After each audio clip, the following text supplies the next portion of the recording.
দুদিনের ছুটিতে দেওঘরে বেশ ভালোই ঘোরা যায়। বৈদ্যনাথ ধামে পুজো দিয়ে পরের দিন আপনারা দেখে নিতে পারেন তপোবন, ত্রিকুট পাহাড়, নলাক্ষা টেম্পল, আরও অনেক কিছু।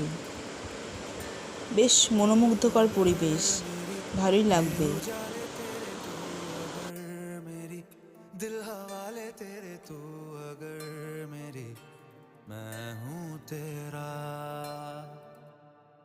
बेताब सा मोहब्बत का तू इनकलाब है मेरा जहां तेरी बाहों में ख्वाब ख्वाब